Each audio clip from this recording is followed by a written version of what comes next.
আসসালামু আলাইকুম guys, welcome back to my another new blog. সবাই কেমন আছেন? তো দেখতেই পাচ্ছেন আমি সকাল সকাল ঘুম থেকে উঠে রান্নাবান্না বসিয়ে দিয়েছি।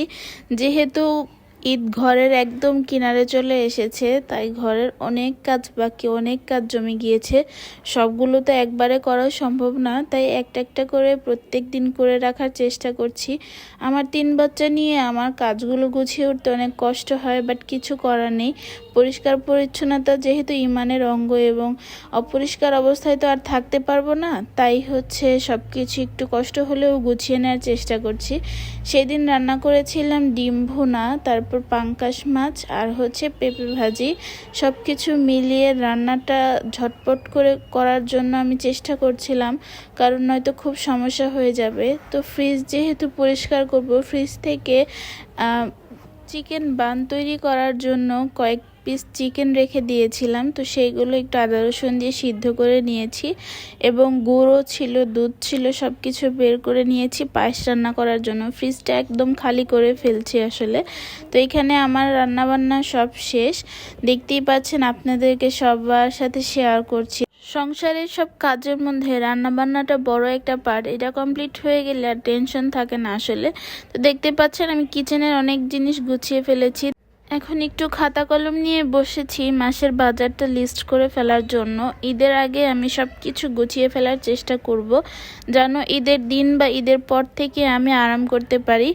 তো আমি এখানে মাসে কি কি বাজার লাগবে সব কিছু সুন্দর করে লিখে নিচ্ছি। এইভাবে আমি প্রত্যেক মাসে চেষ্টা করি, তাহলে রিসিট করে নিয়ে গেলে আসলে কোনো কিছু মিসিং হওয়ার সমস্যা হয় না। যখন আমি ভুলে যাই তখন রেখে দিই, আবার যখন মনে হয় তখন আবার আমি একটু রিসিটে লিখে রাখি। এমনটা করি প্রত্যেক মাসে। তো সবাই এইভাবে চেষ্টা করতে পারেন। এইভাবে করলে হয়তো আপনারা কোনো কিছু মিস করবেন না আপনাদের বাজারের লিস্টে বা সব কিছুতেই। তো এইখানে আমার লিস্ট শেষ হয়ে গিয়েছে, তারপরও মনে পড়েছে যে অনেক কিছু কেনা হয়নি, কিনতে হবে। তাই এইখানে আমি আবারও একটু সাইড দিয়ে লিখে নিচ্ছিলাম। তো এই তো দেখতে পাচ্ছেন আমার লিস্ট করা কমপ্লিট। এখন আমার বুয়াপা চলে এসেছিলো, তাকে দিয়ে আমি ফ্রিজটা ক্লিন করিয়েছি। তো দেখতে পাচ্ছেন সব কিছু ধুয়ে টুয়ে শুকিয়ে গিয়েছে। এখন আমি ফ্রিজটাকে খুলে রেখে দিব যেন ফ্রিজটা একটু ড্রাই হয়ে যায়। এর মধ্যে আমি গোসল করে নিয়েছি। গোসল করার পর একটু আমি টিকটক করছিলাম, দেখতেই পাচ্ছেন। আমার টিকটক আইডিটা আমার ফেসবুক আইডির বায়োর নিচে যে জায়গাটা, সেখানে লিংক করা আছে, আপনারা চাইলে দেখে আসতে পারেন। তারপর সন্ধ্যাবেলা যখন আমার ফ্রিজটা সম্পূর্ণরূপে শুকিয়ে গিয়েছে, তখন আমি আসবাবপত্রগুলো সুন্দর করে মুছে মুছে আবার তুলে রাখার চেষ্টা করছি। আসবাবপত্র বা যে কোনো কিছু একটু গুছিয়ে রাখলে কাজ করতেও সুবিধা হয়। আর অগোছালো জিনিসপত্র দেখলে তো যেন আমার মাথা ব্যথা শুরু হয়ে যায়। আমি তো অগোছালো কোনো কিছুই পছন্দ করি না।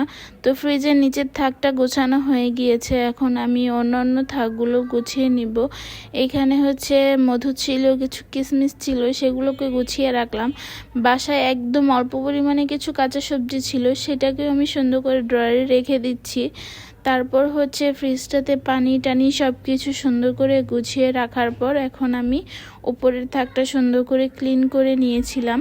তারপর দুপুরে যে দুধ গুড়টা আমি জাল করে রেখেছিলাম, সেটা দিয়ে পায়েস রান্না করার জন্য পোলাও চাল কিছু ধুয়ে সুন্দর করে দিয়েছি। এখন হচ্ছে দুধটাও সুন্দর করে জাল করে নিয়েছি। এর মধ্যে আমার খুব ক্ষুধা লেগেছে, যেহেতু দাঁতের সমস্যার কারণে আমি কোনো ভারী খাবার খেতে পারছি না, সব লিকুইড ফর্মুলার খেতে হচ্ছে, তাই আমি স্যুপ খেয়েছি।